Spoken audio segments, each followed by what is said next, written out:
Beyond the Headline with Aldrin Sampear on SAFM. Weekdays, 3 to 6 p.m.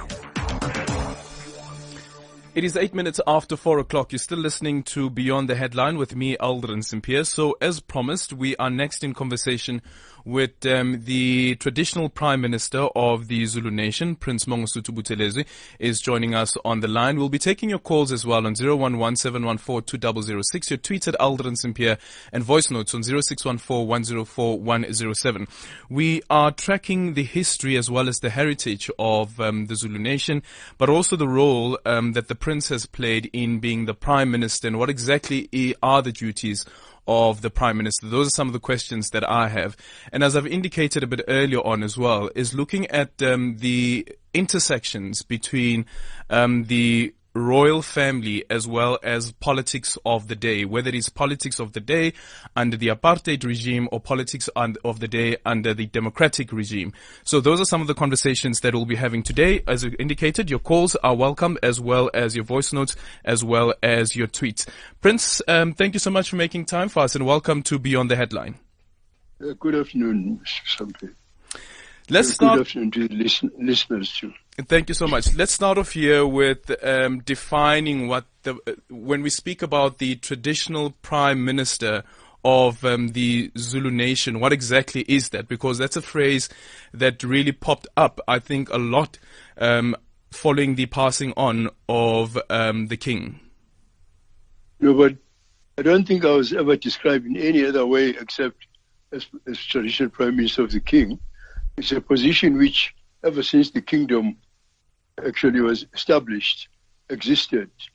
For instance, although my ancestor Mandela Ramaphosa was a senior advisor to the king, but the prime minister was iNgonyama. And when King Shaka then assassinated King Dingane, then the prime minister was Ndlela Ntuli. Then during King Pande's reign, then the prime minister of the king was Masipula Kamamba Changase. Then, when King Tejwayo acceded to the throne, his prime minister was Nyamana Buthelezi. He's my great-great-grandfather.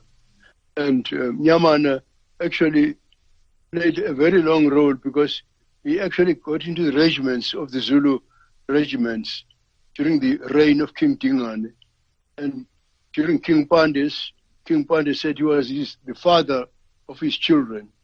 Because the royal children would be heard crying, and then the king, when the king fired at Kono residence, and they would say that Nyamana was giving them a whacking. So King Pande said from that time, he said, Nyamana, from now you are the father of my children. And to the extent that when the king offered the hand of one of his daughters, Princess Mtabai, the sister to Prince Ham of Kongenecheni, Nyamana declined and said, no, I can no longer marry one of your daughters because you have said them their children. So that role should not be forgotten in the background. So then when King Tejwayo then accessed, as I've stated, he then became the Prime Minister and commanded the regiments of the king. And King Tejwayo, actually, when the Zulus were defeated on the 4th of July in Ulundi, then King Tejwayo was whisked away. And during the interregnum, the only people who presided over the Zulu Nation was Nyamana Buthelezi, the former Prime Minister, together with the king's full brother, Prince Ndabo, was the full brother to the king. So during that time, they were in charge, to the extent that when the king exited, their only son, with the Okay, we seem to have a problem with the network over there. We're going to try and re-establish the line to Prince Mangosuthu Buthelezi. Prince, there is a problem with the network coverage. We're going to try and re-establish that line. In the meantime, we can take some of your calls on 011-714-2006, your tweet at Aldrin Sampear, and voice notes on 0614-104-107. Okay, Prince, I understand that we've re-established that line. We can go ahead. No, I haven't, because I think the Sampear, the thing that you should be interested in is how do I come into the thing, you see. I haven't reached that. I said that then, during that time, then, Mandela Buthelezi, actually during the interaction together with the king's full brother. And then when King Zulu took over, when King Zulu was brought up actually at Nyamana's residence, Ekshumayeleni, he was brought up there. And then after that, then Nyamana then washed his hands when the king, that is King Zulu, attacked the Mandagazis. So then after that, there was a sort of a cooling off period between the sort of rift between the Buthelezi family and the royal family until King Solomon, Zulu, the son of King Zulu, actually invited my father Matole to adjudicate on a matter which was very difficult between two important people, Prince Mangosuthu and then in 1925, when the Prince of Wales came, that is the Prince of Wales who later became the King Edward VIII, visited Eshowe. All the Zulus were congregated there under the king, and the king then announced my father as the prime minister, his prime minister, you see. Mm-hmm. Then when I grew up, then I was brought up in the palace of my uncle, King Solomon. I grew up there. I was educated with these children, including the heir, which was Prince Mangosuthu, Cyprian Mangosuthu Solomon. Later, of course, when he took over in 1948, I only became the head of the Buthelezi clan in 1953. And at that time, then, there was an unveiling of King Shaka's tombstone. It was during that event that King Cyprian Mangosuthu appointed me his traditional prime minister. I was appointed by him and not by the late king. But the late king did not appoint his prime minister. Instead, he used me. I think I must address this issue because a lot of people, especially those who claim to be experts, think that I say I inherited the position. I've already given the line of prime ministers. But then the king, Zwelithini Goodwill, Zulu, used me as after we unveiled King Shaka's tombstone at Kwazulu. Mm-hmm. So I think I've answered the question fully then. Then this involved me. You asked me about duties. Well, all sort of duties, even when the king communicates with the Makosi, he instructs me, he commands me to tell them, And even then we're installing, when doing any of the traditional functions of the king, such as the reed dance, such as the King Shaka celebrations in September, such as the first fruit ceremony in December, even as personal things as between himself and the queens. When there's a problem, I'm invited. I did so with my cousin, the late King Cyprian Mangosuthu, even between himself and Queen Majali, when Miss Majali was fired from the royal palace, mm-hmm. And even with the late king, I did more than just communicating with the nation, but even with these personal matters with the queens, I'm always invited to adjudicate. Yeah.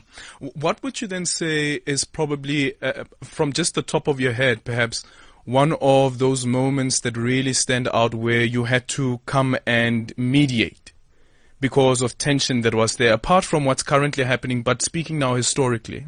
Okay, apologies, Prince. We're going to cut the line. We're going to try and get you on the phone, rather. We seem to have a problem with the network and the audio isn't clear at all.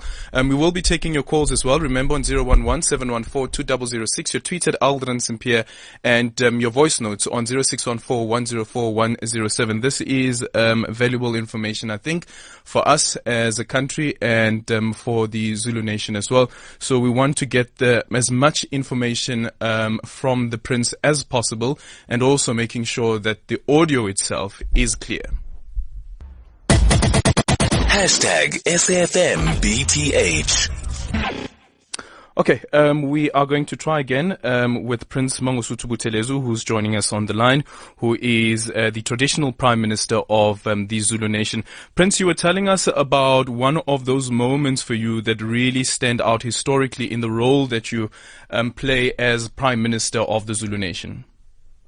Absolutely, because when my cousin died, for instance, 68, I mean, these funeral arrangements and the person who was in charge of all the funeral rites was myself. I presided over that in 1968 when my late first cousin, King Cyprian Kwazulu died, in that capacity as his traditional Prime Minister.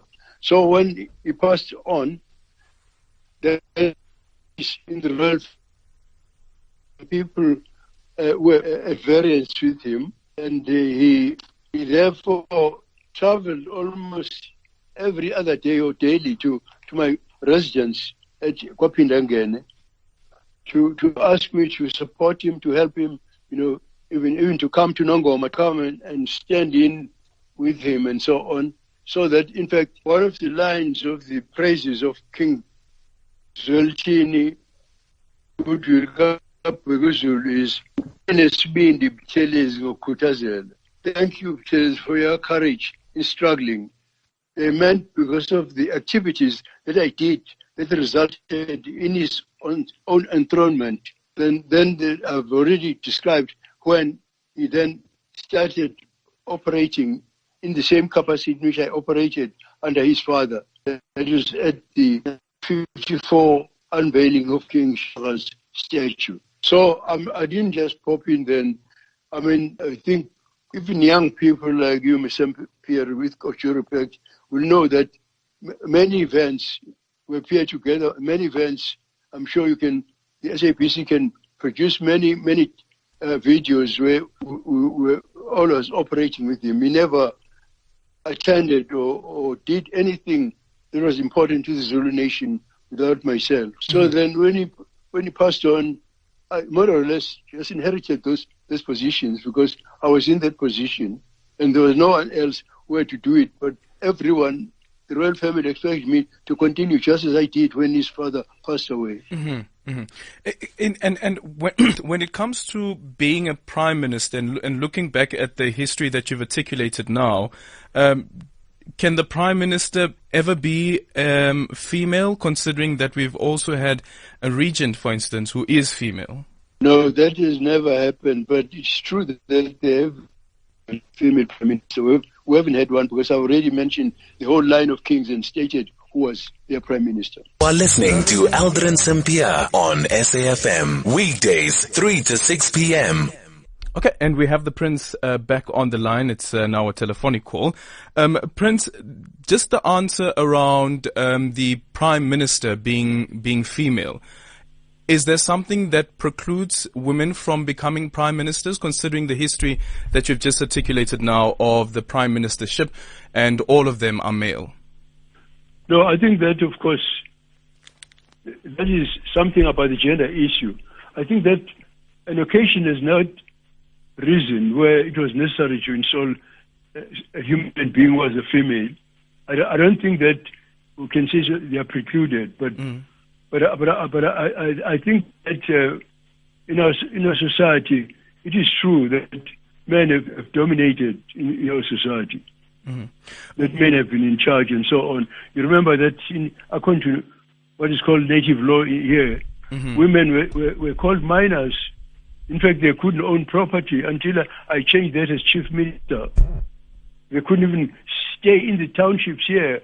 I changed the law, which said Theophilus Shepson, actually passed, where women could own only their apparel. They couldn't own anything except the Ngutu piece. The Ngutu piece is one that when Lobola is paid, it's the 11th piece. Mm-hmm. That's the only property they have. So, I mean, that tells you the whole story then, in fact, that if women were precluded to that extent, there was no chance of them to becoming prime minister. Yeah. Would you like to see that happen? Of course, I have no problem. In fact, in South Africa, I was the first government, if I may say so in quotes, to appoint a female Dr. Mtalane, even before the apartheid government did, as a Deputy Minister of Health in South Africa, I did that for the first time. Yeah. And currently, is there anyone perhaps that you are grooming, or how does it work? Who decides? No, but that is the King's choice.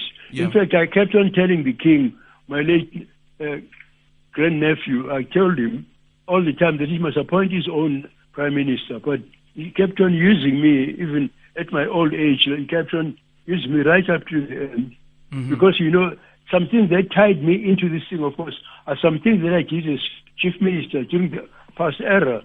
It was during that time, when I wound up the previous Kwazulu government under the apartheid era. In fact, then I passed a law taking all the bits and pieces that were left over when we dispossessed of land as black people and put them under the iNgonyama trust, and he was the trustee. So you can see from those things, it was not easy for him to get rid of me, because for all those things which still have controversy, he felt that I should be there next to him. So currently, are you having that conversation with King Misuzulu, Gazolitini? You mean actually? Yes, I've already met him only once, but he left for a week to Swatini to collect his things, because he had been there prior to the passing away of his parents. But he's back now. Is it a conversation that you would be having with him? And I'm asking this also on the basis of... In fact, I can tell you that today I'm tied up here because I have a meeting here in Noli, which I couldn't cancel. But even today, he had actually sent a message that he wanted to see me, even today. But unfortunately, I apologize because I couldn't get out the appointment which I had before he approached me. Okay then. When we come back, we're going to be taking the conversation further, as well as the role that's played by the Prime Minister of the Zulu Nation in relation to the bridge that probably he establishes between the regime, whether it is the apartheid regime or the democratic regime, and what role it is exactly that the Prime Minister played. We'll be taking your calls as well, as I've indicated, on 0117142006, tweets at Aldrin Sampear, and voice notes on 0614104107. It's time for the news headlines with Greg House. Across South Africa, online and on radio. SAFM, let's talk. Okay, so Prince, before we go to the lines on 0117142006, the question around the role that the Prime Minister would have played in during the apartheid regime under, for instance, King Cyprian, and then also moving into the reign of King Goodwill Zwelithini. I read an excerpt from a book by John Laband, who writes about the 8 Zulu kings, and I just want to quickly read it and hear what you have to say on it. He says that Solomon and Cyprian worked uneasily with the colonial and apartheid governments to regain some of their status, and King Goodwill Zwelithini succeeded in having the Zulu monarchy recognized by the post-apartheid state. Okay, yeah. Could you please repeat the question? Okay. So, Prince, what I wanted to hear from you is the role that the Prime Minister would have played yourself under the kingship of King Cyprian. And I was reading an excerpt from a book by John Laband, and I'm going to read it again. This is what he says. He says, Solomon and Cyprian worked uneasily with the colonial and apartheid governments to regain some of their status, and King Goodwill Zwelithini succeeded in having the Zulu monarchy recognized by the post-apartheid state. Your take on that, and what role you would have played in all of that? Can you repeat the question in here? I'm sorry, Ms. Sampear. Oh, no problem, Prince. So during the kingship of King Cyprian, and John speaks here about an uneasy work relationship with the colonial and apartheid government to regain the status of the Zulu monarchy. Can you just describe to us what role you would have played in all of that, or what your observation was during that period, and then we'll move on to the period of King Goodwill Zwelithini. Can you repeat the question, Mr. I'm sorry, because of my age. No problem at all. No problem at all. So what role did you play as Prime Minister? Or what was your observation as Prime Minister under the kingship of King Cyprian, who John says worked uneasily with the colonial and apartheid governments? Who? John Laband, who is a historian. What does he say? He says that King Cyprian worked uneasily with the colonial and apartheid governments to regain some of their status. Yes, of course I did. I don't apologize at all for it. Because you must remember, Mr. Sampear, that I belong to the family, apart from my position as Prime Minister, that King Solomon, King Dinsu's heir, had a brother, Prince Mangosuthu, the same father and mother, and Princess Makoko, Mantiti, Constance, my mother. So those two roles can be conflated, in fact, because I was the king's prime minister, the late king, but I was also his uncle as well. So when during the apartheid era, of course, I was still his prime minister. But then, in fact, it's interesting, I'm sure to the listeners, to know that the Zulu people were the last ones to comply with the Homeland policy because we rejected it. Because after all, I was a member of the ANC myself. And it was only after, even taking over the Bukhosi chieftainship of the Buthelezi, I was already abandoning it because my leader, Albert Lutuli, was actually deposed. He was defenestrated because he was a leader of the ANC. And I thought I had no opportunity to because I also was a member of the ANC. And it was amazing for me because at the time my mother sent someone to pick me up in Durban where Rolly Arnstein, a member of the SACP and the longest banned person in South Africa, was going to article me to do articles because I was running away. But it was Inkosi Albert Lutuli himself and Walter Sisulu, our Secretary General, who said, no, my position was strategic for the liberation of the people of South Africa because he was very senior. I must take it. So I took it under those conditions. And the apartheid regime did everything to try to obstruct me. I was shadowed by the security branch. My passport was taken away for 9 years. All kinds of things that happened to me, you see. But at the same time, I was still the king's prime minister. So therefore, sometimes, our people in other areas, our brothers, say in the Eastern Cape and other provinces, sometimes say that our king is treated differently, especially. I used to defend even Mr. Zuma because it has nothing to do with the ANC government. It has nothing to do with Mr. Zuma because he was a Zulu. But it's because of these two positions, because even when the Homeland policy was set up, because Albert Lutuli and Oliver Tambo were at Vaudeville, in Benoni. And I had a sister who was married to a doctor from the Eastern Cape, Extras Mafu Dotwana. And actually, they sent Clopas Tsubande, a very prominent leader who, during the first part after 1984, he was the interim leader of the ANC in Gauteng. They sent him during that time to talk to my sisters, to say they were instructing me as a member of the ANC not to refuse, in spite of the fact that our movement, the ANC, rejected the Homeland policy. They said that I should not refuse if other Amakosi elect me and other delegates from other districts. I should agree. That's how I became then chief minister. So I was playing both roles at the same time. So I was able to do the things that I did for the king, like building palaces for him, like collecting Lobolo for the late regent. I went to the Amakosi to get cattle to pay dowry for King Sopuza's daughter and things. While I was chief minister in Ulundi at the same time. So I think I'm glad that you asked me this question, because people don't understand how I played the role, because sometimes they forget that the king was my nephew too, because his father was my first cousin. Okay, let's quickly go to the line, 011-714-2006. Dr. Stole, good afternoon. Hi, Dr. Stole, can you hear us? Okay, let's go to Cyril. Dr. Stole? I'm here. I can hear you. Sure. We can hear you now. You can go ahead. Thank you so much. I wanted to say that our ancestors are going to bless you abundantly, Aldrin, for blessing us with the presence of Umntwana kaPhindangene, Prince Mangosuthu. Yeah. I want to talk to Inkosi Mangosuthu, not directly to him, ngoba ngiyamhlonipha. I'm going to talk to him via you, Adrian.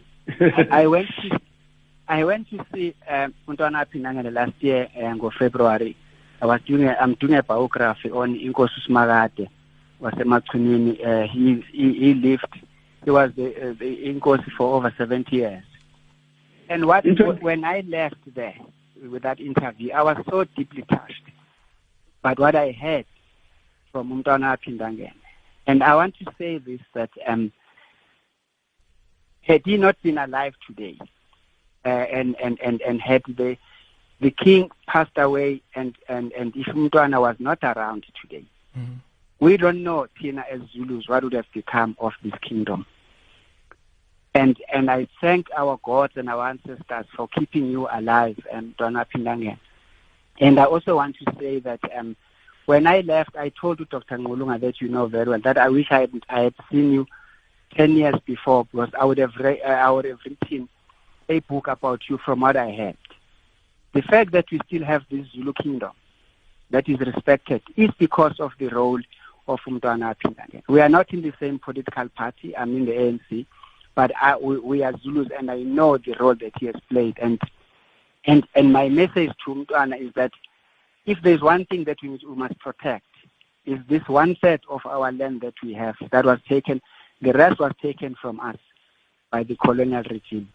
Okay. And iNgonyama Trust, I'm not going to comment about how it's managed, but if there's one thing that you must tell Zulu is to make sure that we don't lose what we have. Okay. Actually, on that particular point, Prince, I don't know if you've had the conversation with King Misuzulu as yet around iNgonyama Trust, because some people have argued and said because the king has passed on, that there might be added pressure now to let go of iNgonyama Trust. You know what? Just 2 days ago, just on Thursday and Friday, all Amakosi, were about 300 of us were convened at a meeting convened by the chairperson of the iNgonyama Trust Board. That is former Judge Jerome C. Pongwenya in Durban, just last week. And we're talking about these things, about the fact that now we all recognize iNgonyama, uMisuzulu, Shingobile, Kazwelithini as our king, and that they're all determined to actually support the iNgonyama Trust land. In fact, we're talking specifically under actually the auspices of the iNgonyama Trust Board. Mm-hmm. But then, Mr. Sampear, you asked me about about him, but I've already explained that, after the wheels were right and after the royal family accepted him at a meeting I presided over, he then went to Eswatini to collect his thing. Just now, as you speak now, I've received, his itinerary. I mean, occasions where dates on which he wants me to be present. Okay. Let's go to Cyril joining us from Kokstad. Hello. Good afternoon, Prince Mangosuthu Buthelezi. I want to commend you as... But I accept him now to call me chief, because that's a colonial term which we legislated out of existence long ago. So no one is called the chief here. Sorry, the Prince Mangosuthu Buthelezi. It's Cyril Gangadini. I'm a advisor of Adam Cox heirs. I want to commend you the way you handle things peacefully for the Zulus. But I want to ask you a question. Yes, please. Yes. You are aware of the Act 3 of 2019 where the Khoisan is coming in, where the Griquas will apply. Now, what I wanted to ask, will you support that Khoisan must have a separate bill like the former President Mbeki? I'm saying that there because if we follow this act the way it stands, in the House of Province, the Griqua in any province, if we apply to this act, we will be, especially in KwaZulu-Natal, we will be overwhelmed because of the minority. So would you support that we should have a separate bill? And do you support that East Griqualand must be restored to the Griquas under the system that Adam Cock ran? Okay. Surely. Thank you so much, Cyril. Yes, So, Prince? why not, sir? I mean, if all of us are recognized in that way, why would the Khoisan people not? In fact, at present, we've got the Khoisan bill just before Parliament just now, and you know exactly that whenever, even the National House, the leaders or amakos of the Khoisan people attend with us, and we recognize them and accord them the same respect as we accord any other Inkosi. Okay. Finally, Prince, let's quickly touch on some of the developments or current affairs. In relation to the royal family and the court application by the two princesses, has there been a decision that has been taken by the royal house on how to respond to it? No, I mean, the case was heard on Friday in Pietermaritzburg. And of course, they wanted to interdict.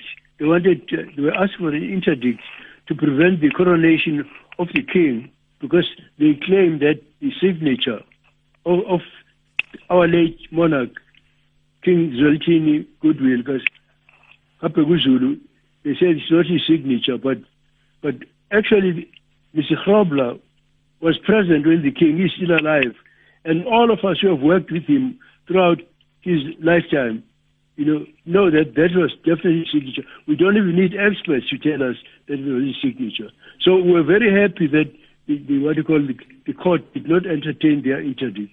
Mm-hmm. So the position is that the king is on the throne.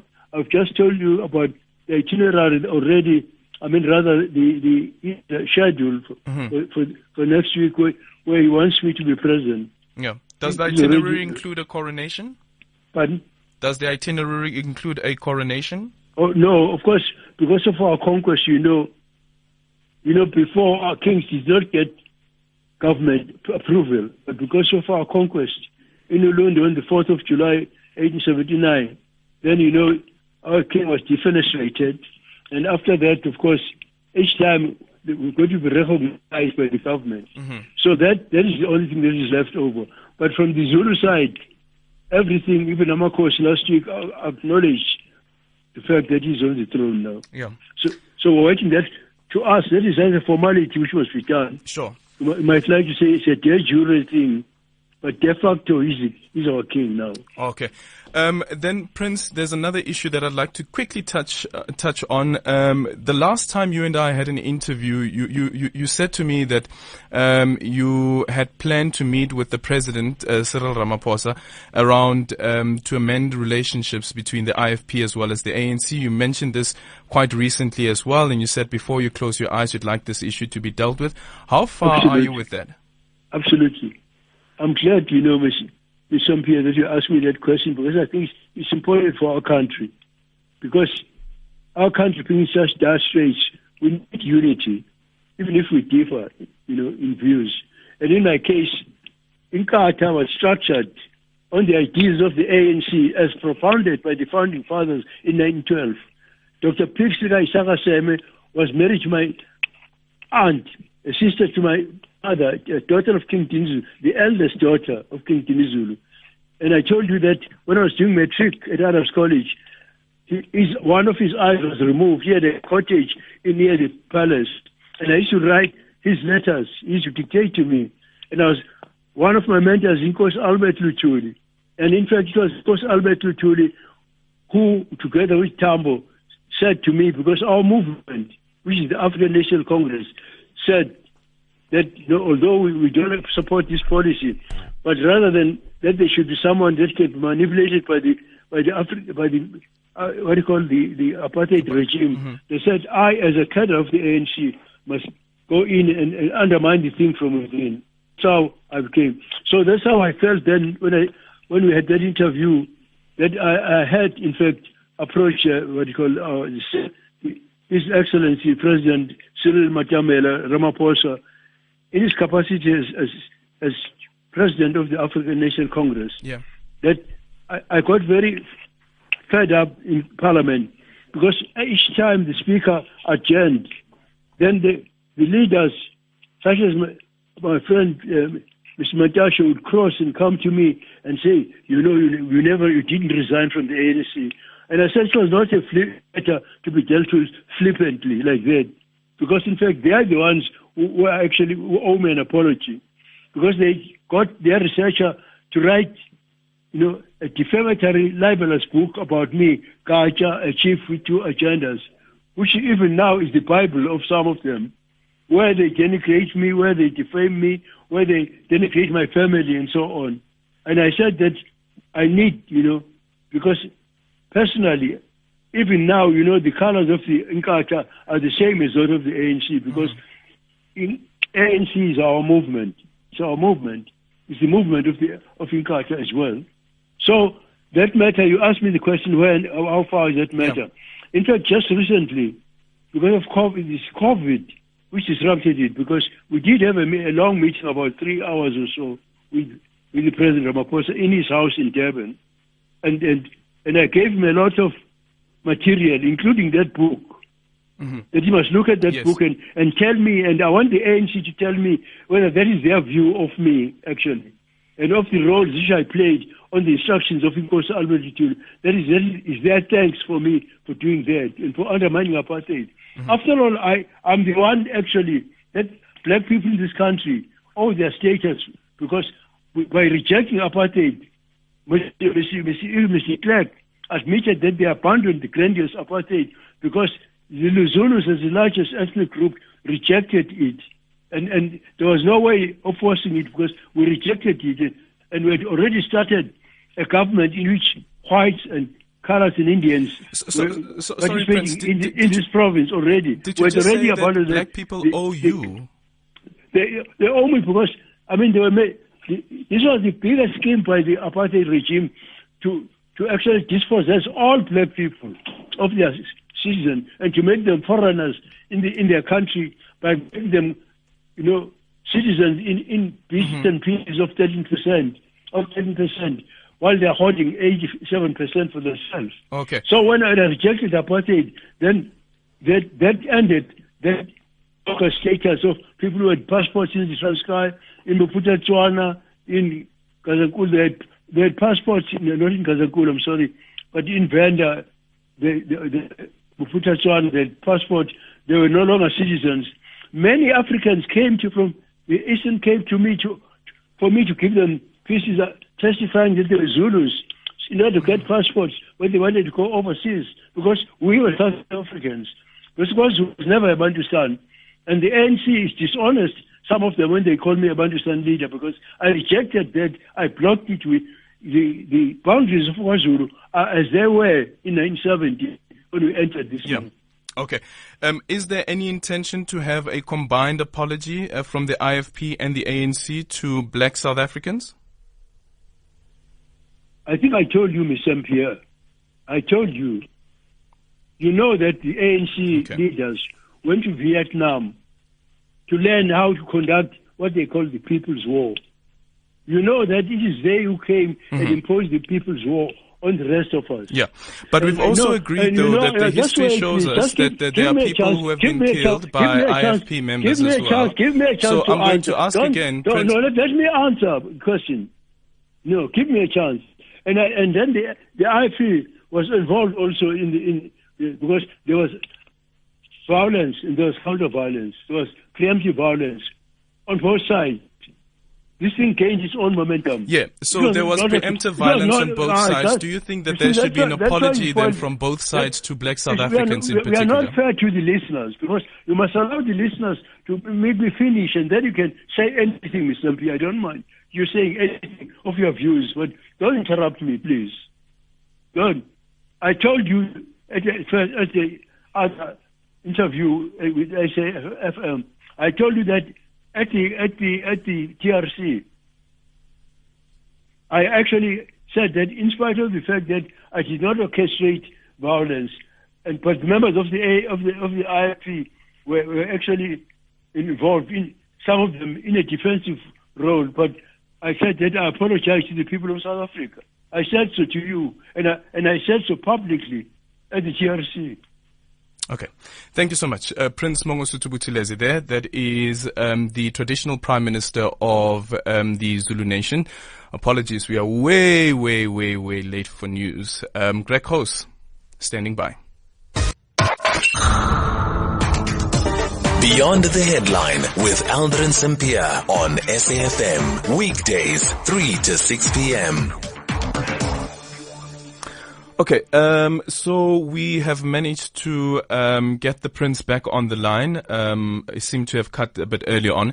So we have the Prince back on the line just to conclude the conversation that we are having a bit earlier on. Prince Mangosuthu Buthelezi, who is the traditional Prime Minister of the Zulu Nation. Prince, you were saying earlier on that you had apologized before at the TRC Commission. What is it that you apologized for? For all the violence that was unleashed by black people against other black people, because it was not my idea. Even now, we say Inkatha is structured on the ideals of the African National Congress as propounded by the Founding Fathers in 1912, on the 8th of January 1912, of conducting the struggle through non-violence, and negotiation. So I always say we have stuck to that. But when the violence took place, it was not orchestrated by myself. But nevertheless, I must take responsibility because Inkatha was actually, I was the leader of Inkatha in Kulego at that time. So I have to apologize for that. But I've never ratified or ordered the killing of any person myself. And I didn't ask for any blanket amnesty as much as the leader of the ANC asked for a blanket amnesty for most of the senior leaders without disclosing what they did too. I'm sure you will ask them too what they did when you get the opportunity to ask them. So when you apologize for the killings of black South Africans by members of the IFP, do you know who orchestrated it? Because it wasn't you? Good Lord. It is Sampear. Are we going through the same acrimonious interview we had with you before? I told you before, even in this interview, I said there was violence. I told you how the violence came about. I said that Inkatha never sat down to say, let's go and kill anybody. Sure. No such resolution. Whereas the ANC went to Vietnam to learn how to conduct a people's war, which they conducted with the UDF and unleashed it against, not only against Inkatha, but against the PAC and other people.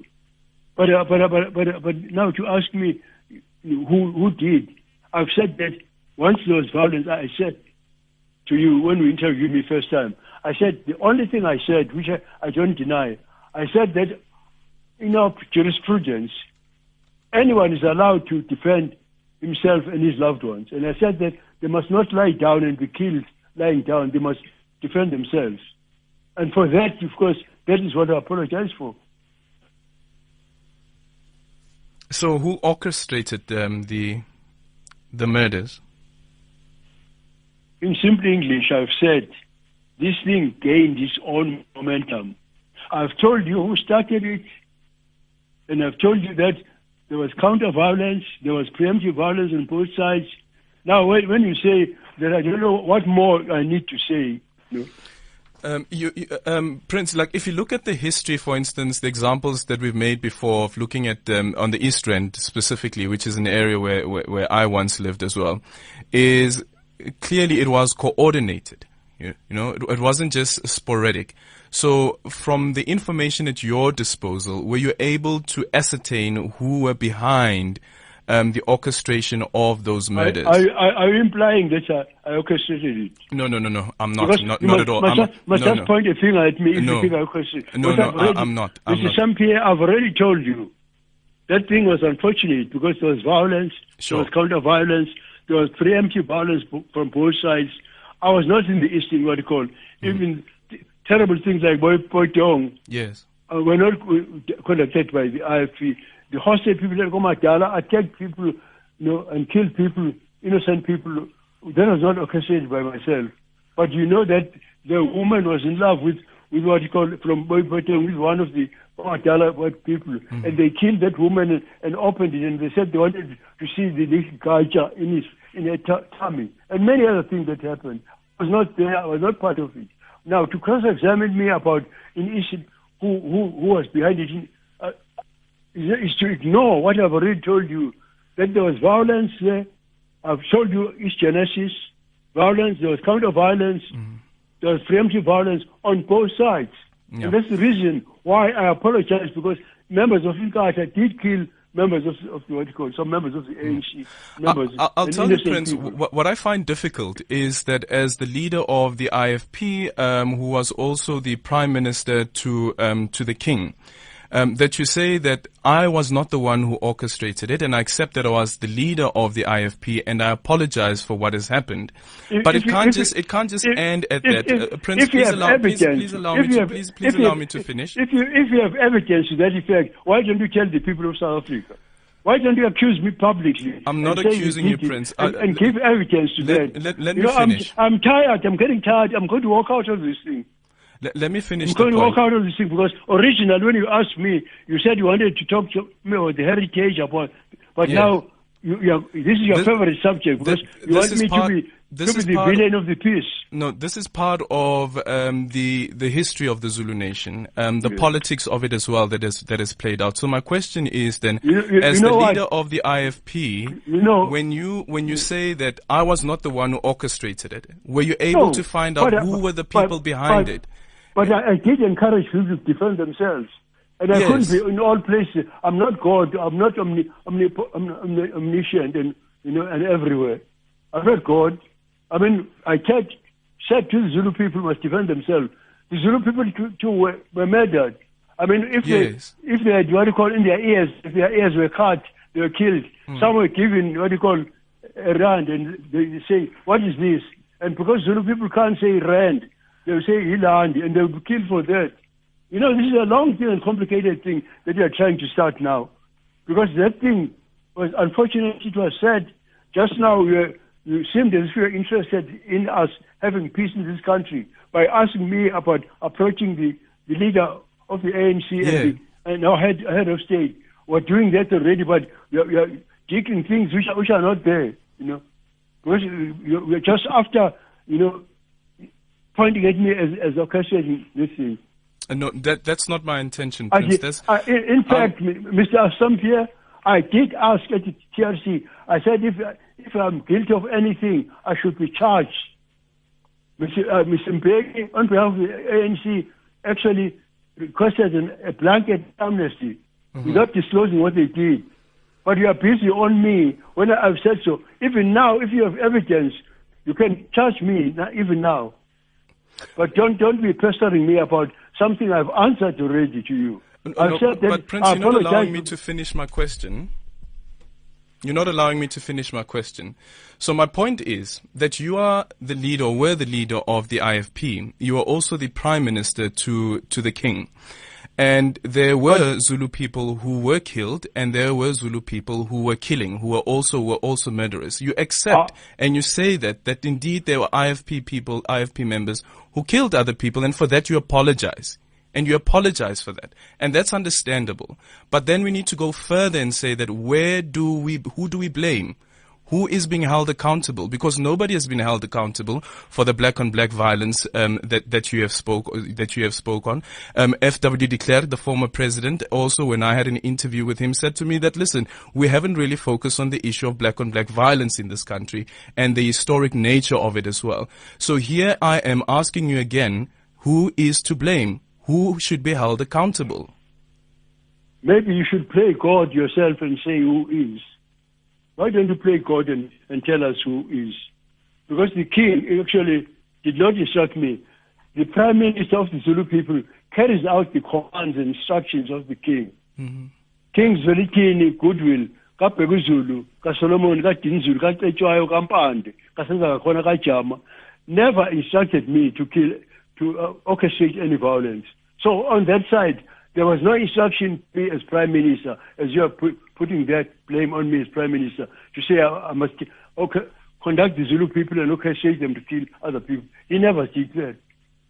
Okay, Prince, I think maybe we're not understanding each other, but let's quickly move then from this point. Just quickly then on the issue around iNgonyama Trust.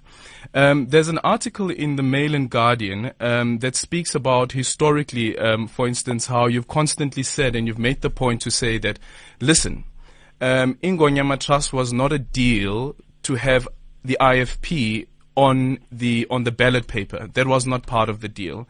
But in this article in the Mail and Guardian, they go further to say that on May the 20th, 1994, news of the iNgonyama Trust broke in the national press. Mandela issued an official statement denying any knowledge of it. Derek Hanekom, who had replaced Fourie as Minister of Land Affairs, told Afra News that he was shocked. The land that was KwaZulu-Natal is no longer state land. It's private ownership, held in the trust by the king. Can it be reversed? We'll have to see what to do.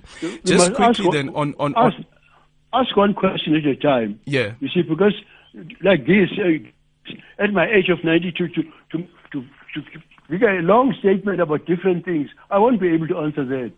Okay. Now, let answer this question seriatim, one after the other, not okay. You lecturing me and then saying that is a question. Okay. No, I was reading a portion of the article that former President Nelson Mandela said that the the ANC had absolutely no knowledge of the iNgonyama Trust. What's your understanding of how?